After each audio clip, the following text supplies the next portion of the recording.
A hablar de sus libros, vamos a hablar de los temas que lo han apasionado a lo largo de su vida como dibujante, como humorista gráfica, siempre de la mano de Daniel Libinsky, que como sabemos es quien lleva adelante esa editorial por la cual pasaron Fontana Rosa, Kahlo y todos están ahí. Si te interesa el dibujo argentino, la historieta argentina, estás obligado a Karen de la Flor. Afortunadamente pudo venir a contarnos y a mostrarnos desde su perspectiva la obra de Kahlo.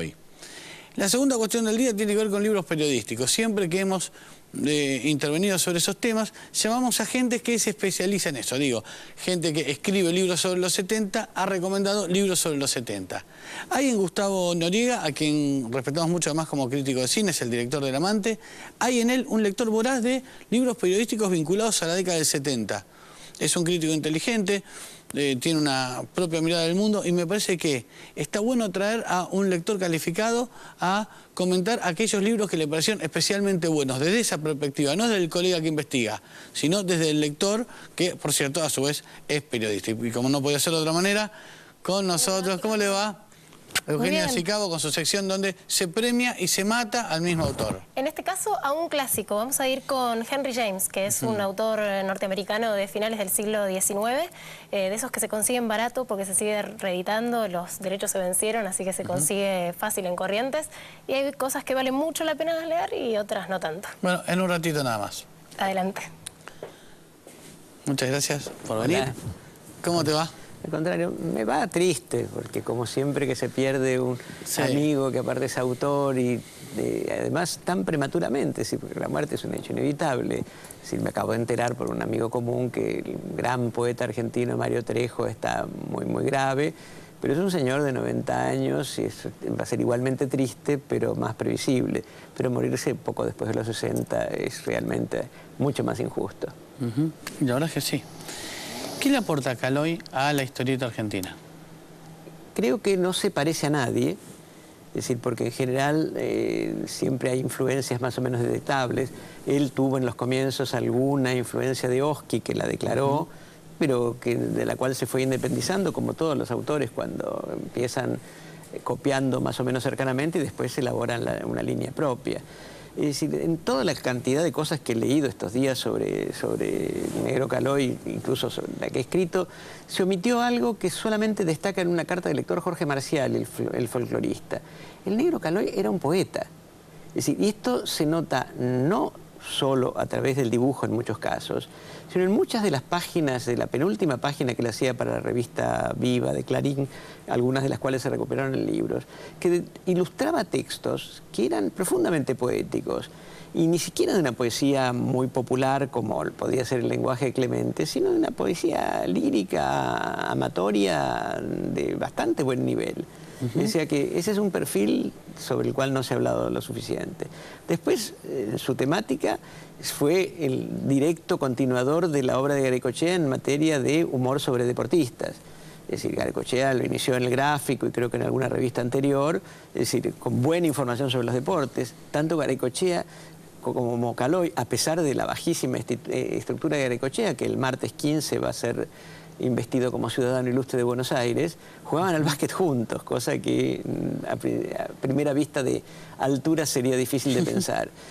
Pero los dos están muy interesados en el deporte y todos los chistes que hacen sobre deportes, aparte de ser graciosos, son informados.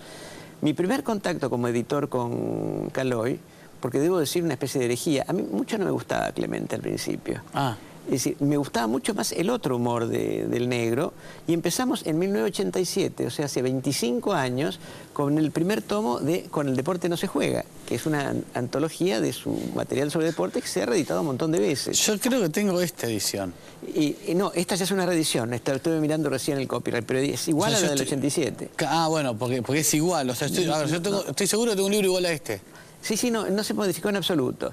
Y hubo un Con el deporte no se juega 2 y un Con el deporte no se juega 3. Acá, para ir despacito contando un poco de qué van los libros, para que el que no los vio nunca, por ahí se animen un poco más. Esto es todo sobre deporte, son chistes en un solo cuadro en su mayoría. Todos en un solo cuadro, agrupados temáticamente.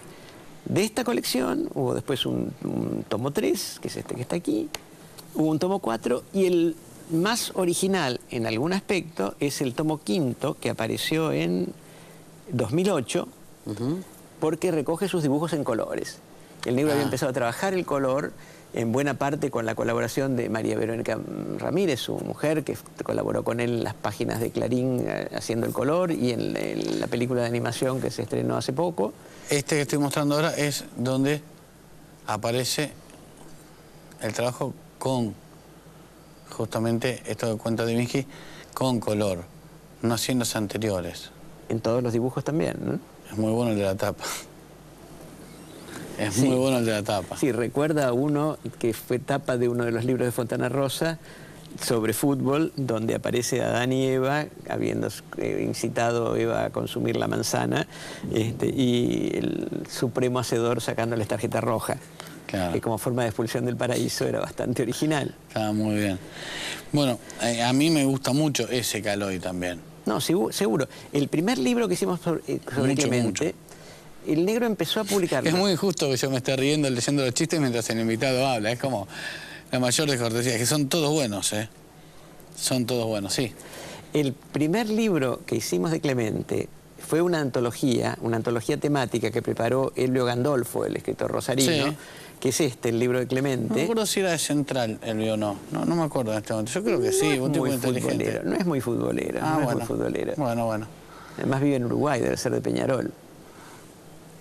El libro de Clemente. Es una antología temática de tiras de distintas épocas, con un estudio preliminar de Elvio que es muy, muy interesante. Yo lo releí hace poco porque lo usé como base para una columnita que escribí para Clarín. ¿Y qué piensa Elvio sobre Clemente? ¿Qué comenta en ese prólogo? Dice una cosa sumamente atinada, que no es una historieta normal en la cual se van modificando los acontecimientos porque la familia crece, porque se agregan amigos, sino es como una especie de historieta de aventuras ligada a cosas a veces realistas y a veces absolutamente surrealistas, cosa que es totalmente cierta. Sí, claro. Es decir, desde el primer tranvía que manejaba Bartolo, del cual Clemente era un personaje secundario, hasta las últimas donde hay referencias al Big Bang y a la explosión del universo. Es decir, va tocando temáticas muy diversas y no hay acontecimientos, no hay... Las incorporaciones fueron Jacinto, el nenito que se hace pizza cada rato, y algún par de personajes, pero si no después siempre son los mismos. ¿Cómo le roba el protagonismo Clemente a Bartolo? No me acuerdo, realmente no sé en qué momento se produjo, pero sospecho que debe haber sido a pedido del público. A pedido del público, ¿no? Sí, porque no había otro motivo. Aparte, Bartolo era un personaje bastante unidireccional, no tenía muchos matices. En cambio, este extraño bicharraco de ADN misterioso tenía implicancias impensables. Ahora, este es el primero que hicimos porque las tiras anteriores las había recopilado una editorial que había hecho el hermano de Caloi con un socio abogado que se llamaba Ediciones del Pájaro y el Cañón. Lo del pájaro era porque Loiseau, el apellido de él y de su hermano, quiere decir el pájaro en francés, y el otro era un abogado que se llamaba Hugo Cañón. Hicieron este sello editorial por el año 78, una cosa así, y publicaban los libritos de Clemente impresos en España, cuando en la época de Martínez de Oz era más barato imprimir en el exterior que hacerlo en el país. Vuelto yo con Cookie Miller del exilio, le propusimos hacer libros. Empezamos en el 87 con el Deporte no se juega, y después se llegó en el 96 al libro de Clemente, y después ya en el 98 hicimos un primer tomo de nuevas tiras de Clemente, y en el 2001 el segundo. Y por algún motivo extraño no se continuó. ¿Cómo te terminó comprando Clemente a vos? Al principio no te gustaba tanto. Podría decir una cosa medio obvia, porque era hincha de Boca igual que yo, pero... Pero suma, ¿viste? Porque, pero suma. Aparte, porque si te gusta el fútbol, estás más cerca de disfrutar del humor de Clemente. Seguro, y se mencionó bastante la sensibilidad, digamos, del negro Caloi, que siendo él hincha de River, y homenajeado incluso ahora en los avisos fúnebres por la comisión directiva del club y demás, había hecho a Clemente boquense porque sabía que interpretaba a la mayoría. Es decir, cosa que es realmente cierta. Es decir, le estoy encontrando la gracia, es decir, uno no sabe por qué motivo se va encariñando con los personajes. Pero después tiene libros maravillosos. El primero se llamó Humor de Amores, que no nos quedaba ningún ejemplar, que por eso no te pudimos mandar uno para mostrarlo, que vendimos los derechos en Francia. Salió como Humour d'amour, muy bien traducido, por una editorial que se llama Glenat, que es la editorial que publica los libros de Quino en Francia, o sea, lo que prueba que su humor era perfectamente trasladable. Suele decirse en el campo editorial que el humor viaja mal. El humor del negro viajó bien porque ese libro se tradujo y tuvo bastante repercusión. Incluso a fin del año en que apareció, la editorial Glénat hizo una agenda y nos pidió autorización para reproducir en 10 páginas dibujos del libro de